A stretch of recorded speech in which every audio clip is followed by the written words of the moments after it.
Congratulations, Electronic Arts, you actually made a smart decision. A decision that shouldn't have been made now, but probably months ago. I'd probably say when Rockstar Games announced that Red Dead Redemption 2 was coming October 26th, all the way back in February. They should have known to get the heck away from that game. But announcing a release date in between Call of Duty Black Ops 4 and Red Dead Redemption 2 was surprising to me and many because it made absolutely no sense, and seemed like EA was setting themselves up for failure, something that they actually did back in 2016 with Titanfall 2 by launching it right besides their game Battlefield 1 and the juggernaut which is Call of Duty. Battlefield 5 has faced non-stop scrutiny since that first trailer dropped, which many people were not happy with. And when the first numbers came in last week for pre-orders, I think it became clear that this game was not going to do good, and still I'm not sure how it will do as hype is non-existent up to this point, which can also be equated to a horrible marketing campaign thus far. But EA's decision today confirms that those weak pre-order numbers probably are pretty weak, and just now EA's realizing their big dumb mistake. Analysts have been putting out numbers which make it look like this game could have gotten Titanfall 2'd. The analyst firm Cowen reported that pre-orders for Battlefield 5 are tracking more than 85% behind Call of Duty Black Ops 4, which, as pointed out by CNBC's coverage on this, when you compare this to past Battlefield games going up against Call of Duty, this is the worst it's ever been. Battlefield 3 and Battlefield 4 lagged Call of Duty by about 20% to 40%, and Battlefield 1 actually tracked ahead of Call of Duty at this point before launch. With the other releases coming in October, Battlefield 5 also has been tracking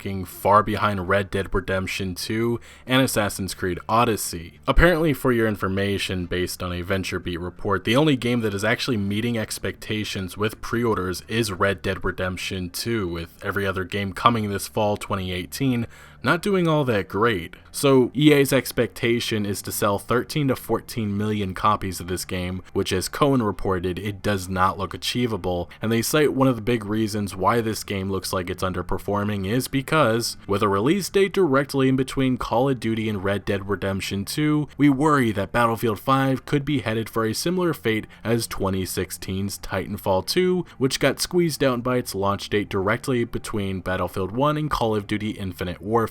Anyway, this report has been the topic of discussion as of late, and with Patrick Soderlund leaving EA just 2 months before this game launches, many found the timing very interesting as he's been the guy in charge of all of this. Anyway, today EA did something smart and delayed the game, writing in a blog post, "Today we're announcing that Battlefield 5 will have a new launch date, November 20th, 2018. I wanted to give you a little bit of insight into how we arrived at this new date, blah blah blah blah blah. You've also spurred us to make some meaningful improvements to the core gameplay experience, including adjusting the gameplay tempo, improving soldier visibility, and reducing player friction. You'll see a lot of these reflected in our open beta that starts on September 6th. We believe we have one of the best Battlefield games ever on our hands, a game that will deliver on an emotional journey through the return of unseen single-player war stories, a deep multiplayer experience battle royale, along with our new live service Tides of War, a journey across multiple theaters of World War II and designed to keep our community together. With the open beta just around the corner, we are excited about the millions of you who will join us and experience the game, and we fully expect to see even more feedback coming our way, and that's why we're moving our launch date. No, it's not. We're going to take the time to continue to make some final adjustments to core gameplay to ensure we really deliver on the potential of Tides of War. We know moving the launch date means that we will all have to wait a little longer, but we're going to take our time to make sure we get it right."